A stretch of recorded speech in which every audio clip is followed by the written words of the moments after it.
Bharatiya Janata party દ્વારા આગામી લોકસભાની ચૂંટણી માટે ઉમેદવારોની જાહેરાત કરી દેવામાં આવી છે, જેની અંતર્ગત ગુજરાતની અંદર પણ ઉમેદવારોની જાહેરાત કરવામાં આવી છે, જેમાં અમદાવાદ પશ્ચિમમાં દિનેશ મકવાણાનું નામ જાહેર કરવામાં આવ્યું છે, જેને લઈને એમના સમર્થકોમાં અને એમના પાર્ટી કાર્યાલય પર ઉત્સાહનો માહોલ હતો. ચાલો જોઈએ ઉમેદવારે શું કર્યું.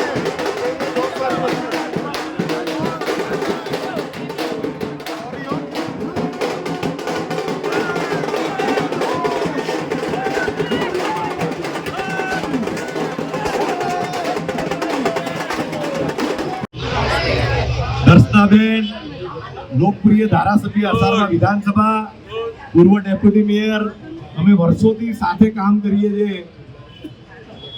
બેનના આશીર્વાદ મારી પર હંમેશા રહ્યા છે. પૂર્વ ધારાસભ્યને આપણા સીટના ઇન્ચાર્જ તરીકે જેમની જવાબદારી છે એવા આદરણીય સુરેશભાઈ પટેલ વર્ષોથી મને કહેતા હતા કે શાંતિ રાખજે, મેર પડશે કે. આપણા લોક લાડીલા ભૂષણભાઈ ભટ્ટ, જે માનનીય અશોકભાઈ ભટ્ટ સાહેબના સન છે, પૂર્વ ધારાસભ્ય, આપણા પશ્ચિમના ઇન્ચાર્જ, શહેરના મહામંત્રી આદરણીય ભૂષણભાઈ, બીજા આપણા મહામંત્રી આદરણીય પરેશભાઈ લાખાણી, તેઓ પણ આપણા મહામંત્રી અહીંયા ઉપસ્થિત. આમ તો બધા કાર્યકર્તાના નામથી ઓળખું છું, એટલે કદાચ નામ રહી જાય તો સવાર સુઈ ચાલે. ખાસ કરીને જેમ અમિતભાઈએ કહ્યું એમ આ તબક્કે પહેલી વખત મળવાનું થાય છે, ત્યારે આદરણીય દેશના યશસ્વી વડાપ્રધાન, વૈશ્વિક નેતા નરેન્દ્રભાઈ મોદી સાહેબ અને આદરણીય રાષ્ટ્રીય અધ્યક્ષ જેપી નડ્ડા સાહેબે પાર્લામેન્ટરી બોર્ડની અંદર અમદાવાદ પશ્ચિમના ઉમેદવાર તરીકે મારી જાહેરાત આજે કરી. ઘરેથી નીકળ્યો ત્યારે ખબર નહોતી કે પાર્ટી આટલી મોટી જવાબદારી આપશે. અમિતભાઈએ કહ્યું તેમ હું 87થી અનુસૂચિત જાતિ મોરચા નરોડા રોડનો કાર્યકર્તા હતો. 90 થી 95 જનરલ બોડી મંડળ સમિતિના મંત્રી તરીકે કામ કર્યું હતું. મારા અમરીશ પટેલ મારા પ્રમુખ હતા. 95 થી 2020 સુધી 4 ટર્મ કોર્પોરેટર રહ્યો, 2 ટર્મ ડેપ્યુટી મેયર રહ્યો, ભારત સરકારની અંદર ડાયરેક્ટર બન્યો.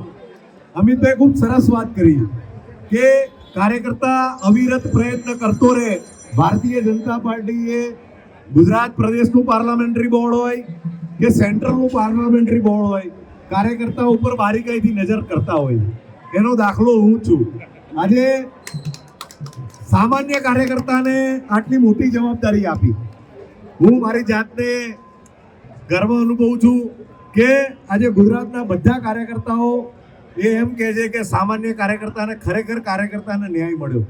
મિત્રો, પાર્ટી જે ઉમેદવારને આપે એ ઉમેદવારને આપણે લઈને ચાલતા હોઈએ છીએ. મેં હમણાં ડૉક્ટર કિરીટભાઈ સોલંકી સાહેબ સાથે વાત કરી. મેં એમને કહ્યું, મેં કીધું સાહેબ 3 ટર્મ તમારી જવાબદારી હતી, વ્યવસ્થાના ભાગરૂપે 5 વર્ષ પાર્ટી મને આપશે, 5 વર્ષ પછી બીજો કોઈ હશે, પરંતુ ભારતીય જનતા પાર્ટીની વિચારધારા અને ભારતીય જનતા પાર્ટી આજીવન ચાલવાની છે. મિત્રો, વ્યવસ્થાના ભાગરૂપે ઉમેદવાર તરીકે મને ડિક્લેર કર્યો છે.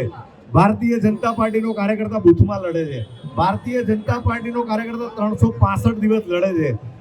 ભારતીય જનતા પાર્ટીનો કાર્યકર્તા એ આજે દેશના યશસ્વી વડાપ્રધાન એકલા હાથે 24 કલાકમાંથી 20 મહેનત કરીને આ પાર્ટીને વૈભવ સુધી પ્રયત્ન કરે છે. કાર્યકર્તા બૂથની અંદર ભાજપને જીતાડે છે. હું આ તબક્કે આદરણીય CR પાટીલ, આદરણીય આપણા ગૃહમંત્રી અમિતભાઈ,